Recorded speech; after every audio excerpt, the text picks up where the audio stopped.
ሰላም እንዴት ናችሁ? የተወደዳችሁ ስፖርታዊ ጉዳዮቻችን ተጀምሯል። አርሰናል ከኤቨርተን ዛሬ ምሽት 5 ሰዓት ላይ ይደረጋል። ትናንትና በርከት ያሉ አድማጮቻችን ግምቶቻችሁን ልካችሁልናል። መለስ ብለን እንመለከተዋለን። ዛሬም ግምቶቻችሁን ላኩልን። የአርሰናልና የኤቨርተን ጨዋታን የተመለከቱ ዝርዝር ነጥቦች እናነሳለን። ከዛ በተጨማሪ በአርሰናል በኩል የጥር ዝውውር መስኮት ላይ ሄድላይን የሚባል የሄድላይን አዲሽን ይጠበቃሉ። በዝውውር ረገድ ትልቅ ተጫዋች ይመጣል ወይስ ደግሞ እንዴት አይነት ተጫዋች ሚኬል አርቴታ ሊያስፈርም ይችላል በሚሉት ጉዳዮች ላይ ቅዶች ተቀምጧል። ሌሎችም የሚነሱ ሀሳቦች አሉ። አንድ ሁለት ተጫዋቾችን በዝውውሮች እናነሳለን። ከፈረንሳይ ሊጋ ከግሪክ የሚነሱ ስሞች ናቸው። እነዚህን ተጫዋቾች አንስተን በአርሰናል የዝውውር እቅድ ላይም ተጨማሪ እንደ ቡስት የሚቆጠረው ደግሞ የኑኖ ታቫሬዥ ጉዳይ ነው። ኑኖ ታቫሬዥን ታስታውሱታላችሁ፣ በአርሰናል የነበረው ቆይታ። እሱንም በተመለከተ አዲስ የተሰማ መረጃ አለ። መለስ ብለን እንመለከተዋለን። ከአርሰናልና ኤቨርተን ጨዋታ ውጪም አጫጭር መረጃዎችን ስለ ኖኒ ማዱዌኬ፣ ስለ ዴክላን ራይስ፣ ስለ ማርቲን ዙቢሜንዲ አይነት ተጫዋቾች በጉዳት ዜና በኩልም ጋብሪኤል ማጋሌሽ ካቨርስን የተመለከቱ ጉዳዮችን ይዘናል። በቻላችሁት በያላችሁበት አብራችሁን ቆዩ። ይህንን ቪዲዮ ላይክ አድርጋችሁ ጀምሩ። ሰብስክራይብ አድርጉ። ቻናላችንን የኢትዮ አርሰናል ቻናል ቤተሰብ ሁኑ። አዳዲስ ጉዳዮችን ይዘን እንመጣለን በየዕለቱ እንደተለመደው እንደምትጠብቁት። ትናንትና መልእክቶቻችሁን ልካችሁልናል። ኤቨርተን ከአርሰናል ስለስንት ይጠናቀቃል ግዛት ነኝ ያለን አድማጫችን ኮረታ 3-1 በሆነ ውጤት አርሰናል ያሸንፋል ብሏል። ከዛ በተጨማሪ ኪዳኔ አርሰናል 2-0 ያሸንፋል ያለን አድማጫችን ነው። እያሱ 3-1 በሆነ ውጤት የሚጠናቀቅ ጨዋታ ነው ብሏል። አዳነ ወንድሙ ከቦሌ አራብሳ በላከልን መልእክት ቲየሪ ሄንሪ በቤልጅየም ብሔራዊ ቡድን አሰልጥኖታል ብሎናል። ትሮሳርድን በተመለከተ የጠየቅነው ጥያቄ ነበር። ቲየሪ ሄንሪና ትሮሳርድ የት ሰርተዋል በጋራ በሚለው ላይ በቤልጅየም ብሔራዊ ቡድን ምክትል በነበረበት ሰዓት ላይ አሰልጥኖታል። ዘር ያዕቆብ በአርሰናልና በማንቸስተር ዩናይትድ ተጫዋቾች በኩል ቅይሮች ቢኖሩ ወይም አንድ ተጫዋች አምጡ ቢባል ማንን ታመጣላችሁ ብዬ ጠየቄ ነበረ። ያሉትም አልበጁንም ጭራሽ ከማንቸስተር ዩናይትድ ልናመጣ የሚል መልእክት ልኮልናል። ኪሩ አርሰናል 6-1 በሆነ ውጤት አሊዳይርን በተመለከተ ደግሞ አሊዳይርን የማስታውሰው ኢንተር በሜዳችን 3-0 አሸንፎ በኢንተር ሜዳ አርሰናል 4-1 እየመራ በሄንሪ ተቀይሮ ገብቶ ግብ አስቆጥሮ ጨዋታው 5-1 አልቆ ነበር ይመስለኛል። ከ12 ዓመት በፊት ነው ብሎናል አሊዳይር። ብዙ አርሰናል ደጋፊዎች እያስታወሳችሁት ትገኛላችሁ። መሳይ አርሰናል 2-0 ያሸንፋል ብሎናል። አየነው ሙሉዓለም አርሰናል 3-0 ያሸንፋል። ቀጣይ ክረምት ላይ ደግሞ እነ ጄሱስ ካቨርስ ዋይት ቢሸጡ ጥሩ ነውና ሌላ ወጣት ተጫዋቾች ቢመጡ ብሎናል። እንዴት ታዩታላችሁ? እያየነው ሙሉዓለም ሀሳብ ላይ እስቲ መልእክቶቻችሁን ጻፉልን። ካቨርስ፣ ገብርኤል ሱስ፣ ቤን ዋይት ቢሸጡና ሌሎች ተጫዋቾች ቢመጡ ትላላችሁ ወይስ ደግሞ አርሰናል እነዚህን ተጫዋቾች ማቆየት አለበት የሚል ሀሳብ አላችሁ? እስቲ መልእክቶቻችሁን ላኩልን። ካሳውን አርሰናል 4-0 ያሸንፋል ብሎናል። ለስረዲን 2-1 በሆነ ውጤት ይጠናቀቃል ብሏል። አስፋው ቪክቶር ዮኬሬሽ ግብ ያስቆጥራል የሚል መልእክቱ እንዲሁም የመጀመሪያ ተመራጭ ቢሆን የሚል መልእክቱን ልኮልናል። ደሞዜ 3-0 በሆነ ውጤት ጨዋታው ይጠናቀቃል የሚል መልእክቱን ልኮልናል። ሌላኛው አህመድም እንዲሁ በተመሳሳይ የ3-0 ውጤት ገምቷል። የኑስ ሳኒ ሰላም እናሸንፋለን እንደውም ብዙ ጎሎች የሚቆጠሩበት ጨዋታ ይመስለኛል የሚል መልእክቱን ልኮልናል። ለሁሉም ዛሬም ግምቶቻችሁን መልእክቶቻችሁን ላኩልን። ጨዋታውን በተመለከተ ተጨማሪ ጉዳዮችን እናነሳለን። ነገር ግን እስቲ ከአርሰናል ጋር በተያዘ ከኖኒ ማዱዌኬ ጋር በተያዘ ሌሎችም ተጫዋቾችን በተመለከተ የሚነሱ ጉዳዮች አሉ። አስቀድመን ከጨዋታው በፊት ግን በጥር የዝውውር መስኮት ላይ የአርሰናል እቅዶች ምን ይመስላሉ የሚሉ አንድ ሁለት ጉዳዮችን አንስተን ጨዋታውን በተመለከተ በዝርዝር የምንመለከታቸው ጉዳዮች ይኖራሉ። አርሰናል ጋር በተያዘ በጥር የዝውውር መስኮት እነ ኮት ኦፍ ሳይድ አርኤምሲ ይዞት የወጡት ዘገባዎች አሉ። በተለይ ሄድላይን አዲሽን ላይኖር ይችላል። በጣም ትልቅ ተጫዋች እነ አንቶኒዮ ሴሜኖ ወይም ሮድሪጎ በጥር የዝውውር መስኮት ላይመጡ ይችላሉ የሚሉ ዘገባዎችን ይዘው ወጥተዋል። ከዛ ይልቅ ግን ወጣት ተጫዋቾች፣ የስኳድ ተጫዋቾች በሚኬል አርቴታ ቡድን ውስጥ ልንመለከት እንችላለን። በተለይ ደግሞ በቀጣይ ቀናት በሚኖሩ የተጫዋቾች ማገገም፣ የተጫዋቾች ቶሎ ወደ ሜዳ መመለስና በአርሰናል ውጤቶች ላይ የሚመረኮዙ የሚመሰረቱ ሂደቶች የአካሄዶችን ልንመለከት እንችላለን ይላሉ። ዴብዝ ሊጨምሩ የሚችሉ ሄድላይን አዲሽኖች ይልቅ ዴብዝ ላይ ትኩረት የአርሰናል የስኳድ ዴብዝን ሊያጠናክሩ የሚችሉ ተጫዋቾች ሊመጡ ይችላሉ። የፕሪሚየር ሊጉ ወርክሎድን በተመለከተ ይነሳል። ከነዚህ ተጫዋቾች መካከል አማካኝ ስፍራ ላይ 2 ተጫዋቾች ይነሳሉ። ትናንትናም አንደኛውን ስም ሳነሳላችሁ ነበር፣ ግሪካዊ ተጫዋች ነው። ሌላኛው ደግሞ እነ ዴክላን ራይስ፣ ማርቲን ዙሜንዲ ዘንድሮ ብዙ ደቂቃዎችን በሜዳ ላይ እያሳለፉ ያሉ ተጫዋቾች ናቸው። ባለፉት 3 ዓመታት ዴክላን ራይስ 7ኛ 8ኛ ደረጃ ላይ ይገኛል። ከአውትፊልድ ተጫዋቾች በዓለማችን ደረጃ ብዙ ደቂቃዎችን በሜዳ ላይ የተጫወተ ያ ማለት ብዙ ደቂቃዎችን አሁንም እየተጫወተ ይቀጥላልና ጉዳቶች ደግሞ ኦቨርሎዶች ሲመጡ ደግሞ ጉዳቶች ሊያጋጥሙ ይችላሉ። ለዴክላን ራይስም ለማርቲን ዙሜንዲም የሚያሳስቡ ጉዳዮች እንደሆኑ በደንብ ማስተዋል ይቻላል። ክርስቲያን ኖርጋርድ ይህንን ችግር ለመቅረፍ የመጣ ተጫዋች ነበረ፣ ነገር ግን ብዙ እየተጫወተ አይደለም በተለያዩ ምክንያቶች። ነገር ግን አንደኛው አሳሳቢ ጉዳይ አርሰናል ውጤቱን በደንብ አጥብቆ ይፈልጋልና ለሮቴሽን የሚመች ነጥብ አልሰበሰበም። በተለይ በቅርብ ጨዋታዎች ላይ ሮቴት ለማድረግ እነ ሚካኤል ሜሬኖን አማካኝ ስፍራ ላይ ለመጠቀም እነ ክርስቲያን ኖርጋርድን በአማካኝ ስፍራ ላይ ለመጠቀም ሮቴት ለማድረግ ተጫዋቾችን ዴክላን ራይስን፣ ዙሜንዲን እረፍት ለመስጠት በነጥብ ልዩነት ደረጃ መቀራረቦች መኖራቸው ለሚኬል አርቴታ ቡድን ቅድሚያ ነጥቦችን መሰብሰብና በዋንጫ ተፎካካሪነት ላይ ነጥቡን አስጠብቆ መቀጠል ነው ፍላጎት ያለው። በጥር የዝውውር መስኮት ምናልባት ሊሰሙ ከሚችሉ ሊጠናቀቁ ከሚችሉ ዝውውሮች መካከል ባለፉት ቀናት በተደጋጋሚ አንስተነዋል። አሁንም የሊሉ የአማካኝ ስፍራ ተጫዋች አዩብ ቡዋዴ እየተነሳ ይገኛል። የረጅም ጊዜ የአርሰናል እቅድ በአጭር ጊዜ ደግሞ የስኳድ ተጫዋች ሆኖ እንዲቆይ ይፈልጋል። እድገቱ በዛ ደረጃ እንዲቀጥል የሚፈለግ አይነት ተጫዋች ነው በሚል ብዙ ዘገባዎችን እየተመለከተን እንገኛለን። ለሁሉም በምን ያክል ደረጃ የተጫዋቹ ውል ሊጠናቀቅ ይችላል በአርሰናል ቤት የሚለው የሚጠበቅ ነው። ምን አይነት ኳሊቲዎች አሉት? ባለፉት ጊዜያትም በተደጋጋሚ በደንብ አንስተነዋል። በጣም ለፖሴሽን እግር ኳስ የሚመች ኮምፖዠር ያለው ተጫዋች ነው። ታክቲካል አዌርነሱ ይገርማል። በተለይ ደግሞ አንደር ፕሬዠር የዚህ በጫና ውስጥ ኳስን መቆጣጠር መጫወት የሚችል አይነት ተጫዋች መሆኑ ብዙ በታለንቱ ደረጃ ጥያቄ የሚነሳበት ተጫዋች አይደለም። ሌላኛው ክሪስቶፈር የክርስቶስ ሞዛታኪስ የተባለው ግሪካዊ ተጫዋች ነው። 18 ዓመቱ ላይ ይገኛል። አዩብ ቡዋዴ 17 ዓመቱ ላይ ይገኛል። የክሪስቶስ 18 ዓመቱ ላይ ይገኛል። ከጣሊያን የሚሰሙ የተለያዩ ዘገባዎች አሉ። ግሪክም ውስጥ ብዙ ዘገባዎች እንደሚያሳዩት ከሆነ የግሪካዊ ኢንተርናሽናል እስከ 25 ሚሊዮን ፓውንድ ወይም ከ25 እስከ 30 ሚሊዮን ዩሮ ግምቶች አሉ። በዋጋ ደረጃ አርሰናል ሊያስወጣው ይችላል። ያኛው ተጫዋች አዩብ ቡዋዴ ግን እስከ 45 ሚሊዮን ዩሮ ሊል ደግሞ 50 ሚሊዮን ዩሮ በጥር የዝውውር መስኮት የሚከፍል ክለብ ካለ እነ ቼልሲም ፍላጎቶች አሏቸው። ፓሪስ ሰን ጀርመንም ተጫዋቹን ለማስፈረም ፍላጎቶች አላቸው። ነገር ግን የዚህ የግሪካዊ ዋጋ በአንጻሩ አነስ ያለ ይመስላል። ከ25 ሚሊዮን ዩሮ እስከ 30 ሚሊዮን ዩሮ የሚገመት ነውና በማንቸስተር ዩናይትድ በኩል በአስቶን ቪላ በኩል በብራይተንና ናፖሊ በኩል የተጫዋቹ ፈላጊ ናቸው። ምንም አይነት ፎርማል የሆነ ጥያቄ እስካሁን አልቀረበም። ነገር ግን ይህንን ተጫዋች በተለይ 2026 ላይ ከጥር የዝውውር መስኮት ጀምሮ ቢያንስ የአርሰናል ስኳድ ሊያጠናክር ይችላል። ነገር ግን አንድሪያ ቤርታ አስቀድሞ ከአርኤምሲ ዘገባ መካከል በዋነኝነት ትኩረት ያደረገው የሊሉ አዩብ ቡዋዴ ላይ የአንድሪያ ቤርታና የተጫዋቹ ወኪሎች ንግግር ጀምሯል የሚሉ ዘገባዎች አሉ። ሊል እንዳልኩት ነው 50 ሚሊዮን ዩሮ ይፈልጋል። እስከ 2029 ድረስ በቅርቡ ነው ውሉን ያራዘመው። ከ1 ዓመት በታች የፈረንሳይ ብሔራዊ ቡድን ተጫዋች ነው።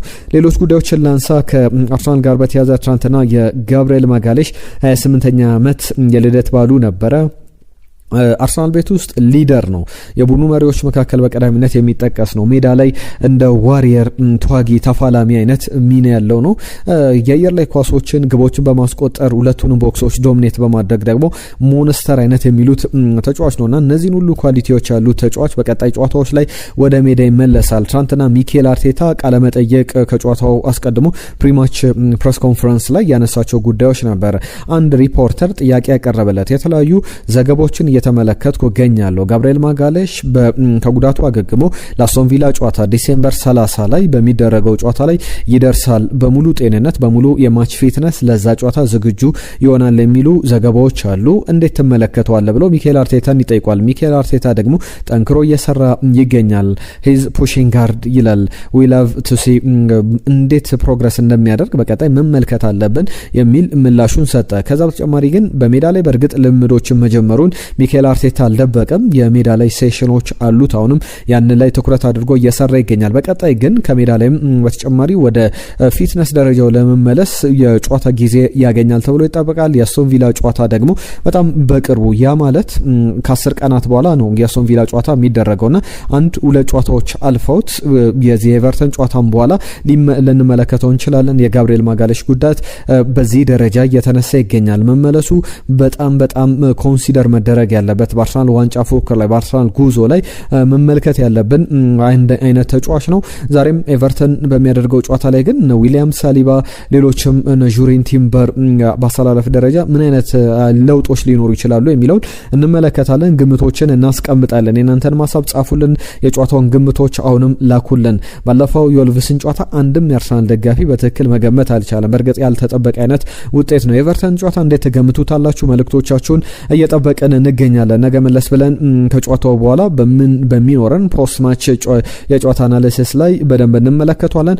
አርሰናል ከኤቨርተን የኦፕታ ሱፐር ኮምፒውተሮችን ግምት ላንሳላችሁ። አርሰናል 60.4 በመቶ ጨዋታውን የማሸነፍ ቅድሚያ ግምት የፕሪማች ሲሙሌሽኖችን በመጠቀም የኦፕታ ሱፐር ኮምፒውተሮች ግምት 60 በመቶ ያክል አርሰናል ጨዋታውን የማሸነፍ ቅድሚያ ግምት ተሰጥቶታል። ባለፉት 5 ጨዋታዎች አንድም ጨዋታ ኤቨርተን አርሰናልን ማሸነፍ አልቻለም። ነገር ግን ባለፉት 7 ጨዋታዎች አርሰናል ወደ ጉዲሰን ፓርክ ሄዶ ባደረጋቸው ጨዋታዎች በኤቨርተን ስቴዲየም የተደረጉ ጨዋታዎች ላይ አንድ ጨዋታ ብቻ ነው ያሸነፈው። በአራቱ ተሸንፏል፣ በሁለቱ ያቻ ውጤት ተመዝግቧልና ፍጹም የበላይነት የተወሰደበት ነው። ነገር ግን የዚህ የፊር ፋክተር የጉዲሰን ፓርክን ድባብ አሁን ያገኘዋል ወይ ኤቨርተን የሚለው በጣም የሚያጠያይቅ ነው። በአዲስ ስቴዲየም ነው እየተጫወተ የሚገኘው። ከባለፈው ዓመት የውድድር ዘመን መጠናቀቂያ ጀምሮ በሂል ዲኪንሰን ስቴዲየም እየተመለከት ነው እንገኛልና ለአርሰናል እንደ ሌላ አድቫንቴጅ ሊቆጠር ይችላል። አርሰናል ይህንን ጨዋታ ማሸነፍ የሚችል ከሆነ በክሪስማስ በገና ሊጉን እየመራ ያጠናቅቃል። ያ ማለት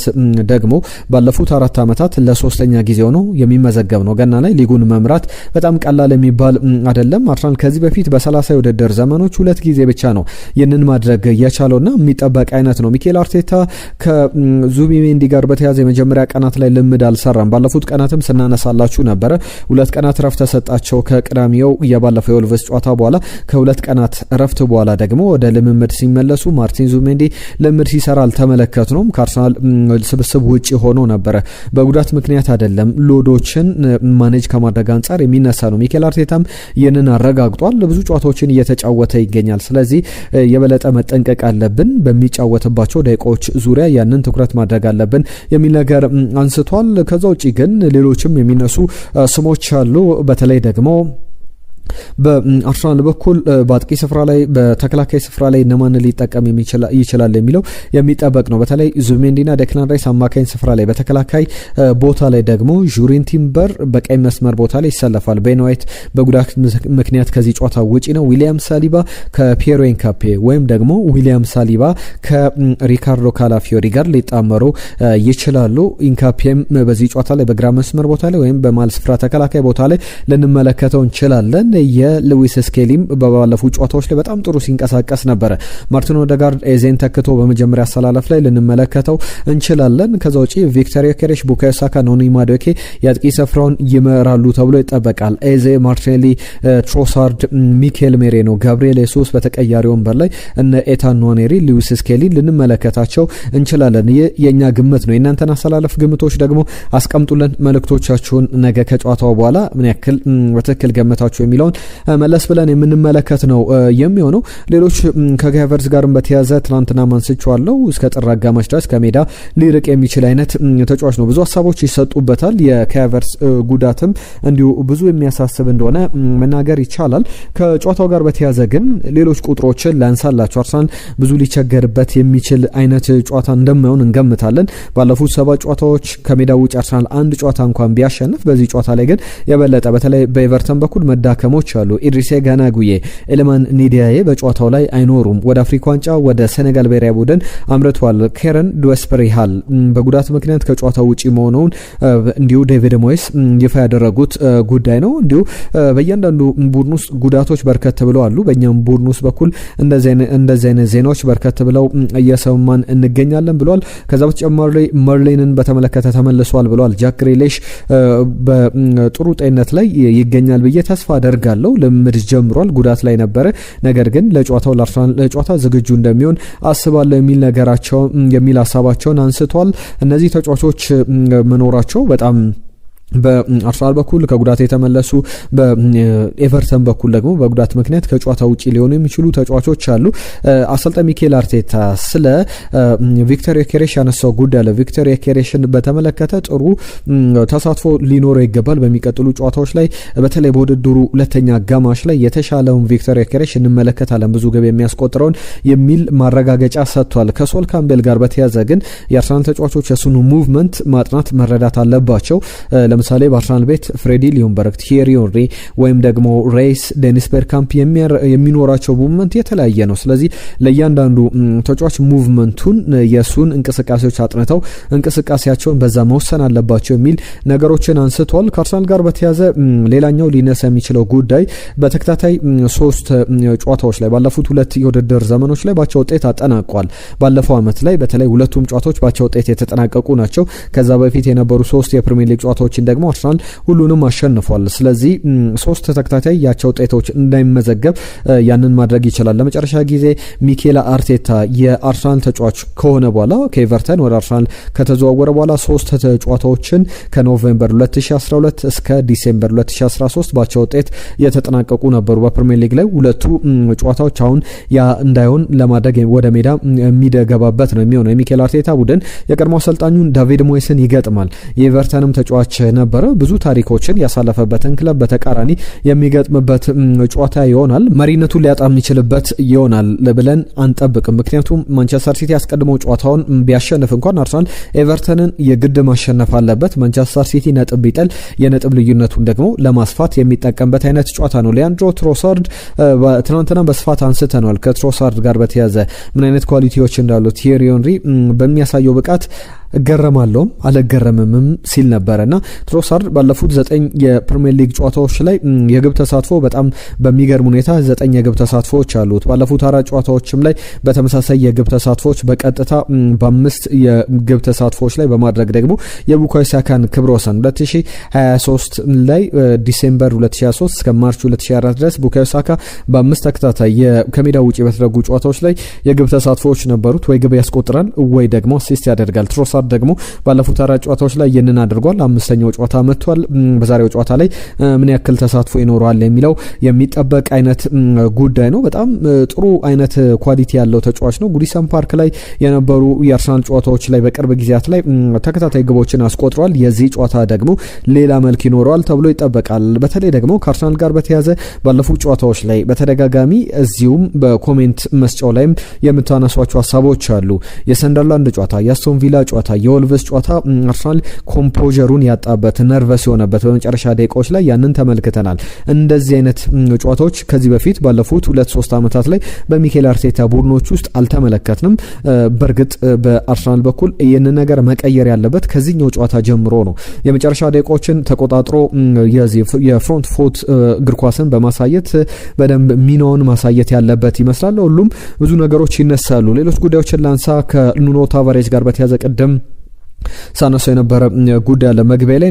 ኑኖ ታቫሬዝን በተመለከተ በአርሰናል ቤት የነበረው ቆይታ ይታወሳል። ከዛ በኋላ ከፖርቹጋል ከመጣ በኋላ በአርሰናል ከቆየ በኋላ በውሰት በኖቲንጋም ፎረስት ወደ ፈረንሳይም ወደ ሊጋ አምርቶ በመጨረሻም በላዚዮ እየተጫወተ ይገኛል። አሁን ወደ አልኢታድ ሊያመራ በጣም ተቃርቧል የሚሉ ዘገባዎች አሉ። ሰርጂዮ ኮንሴሳኦ የቀድሞ የፖርቶና የኤሲ ሚላን አሰልጣኝ ተጫዋቹ ማስፈረም ይፈልጋሉ። ተጫዋቹን በደንብ ያውቁታል።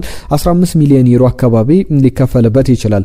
ከ15 ከ20 ሚሊዮን ዩሮ። ያ ማለት ደግሞ አርሰናል ከዚህ ተጫዋች ዝውውር እስከ 5 ሚሊዮን ዩሮ ሊያገኝ የሚችልበት እድል አለና በዝውውር ጉዳዮች ላይ ሌላ ተጨማሪ በደንብ ቡስት የሚያደርግ የአርሰናልን አቅም ሊያሳድግ የሚችል ጉዳይ እንደሆነ መናገር ይቻላል። ሌሎች ሀሳቦችን ሳነሳ ፖል ሜርሰን ስለ ኖኒ ማዱዌኬ ያነሳው ጉዳይ በጣም እያነጋገረ ይገኛል። በተለይ ፖል ሜርሰን የአርሰናል ተጫዋች ነው፣ ነገር ግን በመደገፍ ረገድ የቼልሲ ደጋፊ እንደሆነ ይታወቃል። አንድም ጊዜ በቼልሲ ያለ እንደዚህ አይነት የሚያስቆጭ ተጫዋች ይሆናል ብዬ ገምቼ አላቅም ኖኒ ማዱዌኬ የሚል ነገር አንስቷል። በቼልሲ እያለ አንድ ተጫዋች ሸጥ ቢባል በቼልሲ እንዲለቅ ትፈልጋለህ ወይ ቢባል ሁሌ ስሙን የምጠራው ተጫዋች ቢኖር ኖኒ ማዱዌኬ ነበረ። ነገር ግን አሁን በአርሰናል እያሳለፈ ያለውን ጊዜ ስመለከት ግን በጣም ፍጹም መሳሳቴ እየገባኝ ይገኛል ብሏል። በአርሰናል ከጀመረበት ጊዜ አንስቶ በተለይ የመጀመሪያ ጨዋታዎቹ ጀምሮ በጣም የማይታመን አይነት ተጫዋች ነው። በጣም ፈጣን ነው። ከኳስ ጋር ምቾት ያለው አይነት ተጫዋች እንደሆነ ያነሳል። አንድ ለአንድ አጋጣሚዎች ላይ በሊጉ ምርጡ ተጫዋች ነው ብዬ መናገር ይችላለው ይላል። በሊጉ ላይ ምርጥ ቤስት ዊንገር ማለት ኖኒ ማዱዌኬ ነው። አንድ ለአንድ አጋጣሚዎችን ለምሳሌ ኳሱን ፊት ለፊት እየነዳ ይሄዳል። ምንም አይነት ፍራቻ የለውም። ከኳስ ጋር ምቾት አለው። ትሪኮችን ለማድረግ አልፎ ለመሄድ ሁሉ ነገር ያሉት ተጫዋች ነው። በጣም ዳይሬክት የሚባል ተጫዋች ነው። በጣም ፈጣን አይነት አቅም ያለው ተጫዋች ነው። ተከላካዮች ሁሉ ጊዜ ወደሱ በቀረው ቁጥር ከኋላው ነው ከሱ ኋላ ነው የሚገኙትና ሁሉ ያልፏቸው ሁሉ ነገር መፍጠር የሚችል አይነት ተጫዋች ነው። እንደ ሙሐመድ ሳላ አይነት ኳሊቲዎች ያሉት ተጫዋች እንደሆነ ተመልክቻለሁና መጀመሪያ የሰጠውት ግምት ፍጹም የተሳሳተ እንደሆነ አሁን ተረድቻለሁ ብሏል። በእርግጥ ኖኒ ማዱዌኬም ወደ አርሰናል ከመጣው በኋላ ብዙ ነገሮች ተቀይሯል የሚል አስተያየቱን ሰጥቷል በአንድ ቃለ መጠይቅ ላይ ከሰሞኑ። በተለይ ደግሞ እንደ ቤት የሚቆጠር አይነት ቤት ነው። ትራንዚሽኑ ሁሌም የሚጠበቅ ነው። ነገር ግን በጣም ፍጹም ደስተኛ ነኝ። ትራንዚሽኑ ሊከብድ ቢችልም በጣም በሚገርም ሁኔታ በአርሰናል ቤት እንደ ቤቴ እንድቆጥረው ያደረጉኝ በጣም ምርጥ ሰዎች አሉ። በጣም ፕሮፌሽናሎች ከስታፍ ጀምሮ ከተጫዋቾች ጀምሮ የሚያስገርም ጊዜን እንዳሳልፍ እየረዱኝ ይገኛሉ። ከዚህም በፊት በተለያዩ ቃለ መጠይቆች ላይ አንስቻለሁ ይላል። ክርስቲያኖ ሮናልዶን እያደነኩን ያደኩት ፕሮፌሽናል ተጫዋች መሆን እንደምችልም አስብ ነበረ የሚል አስተያየቱን ሰጥቷል። ኖኒ ማዱዌኬ በዛሬው ጨዋታ ላይ ይጠበቃል። ለሁሉም የተወደዳችሁ ዛሬ ኤቨርተን ከአርሰናል ስለ ስንት ይጠናቀቃል? ግምቶቻችሁን ጻፉልን። የተለያዩ ጉዳዮችን እናነሳለን። አብራችሁን ስለነበራችሁ ግን ከልብ እናመሰግናለን። በርከት ያሉ ጉዳዮችን አነሳን። ኢትዮ አርሰናል ቻናልን ሰብስክራይብ አድርጉ። ቤተሰቡን አዳዲስ ጉዳዮችን ይዘን እንመጣለን። ቻናላችንን በደንብ ማሳደግ አለብን። የአርሰናል ኮሚኒቲ ከሆናችሁ አርሰናል ቤተሰብ ከሆናችሁ ቻናሉን ማስተዋወቅ ቤተሰብ መሆን እንዳትዘነጉ። ለዛሬ ግን እዚህ ላይ እናብቃ። ጤና ይስጥልን።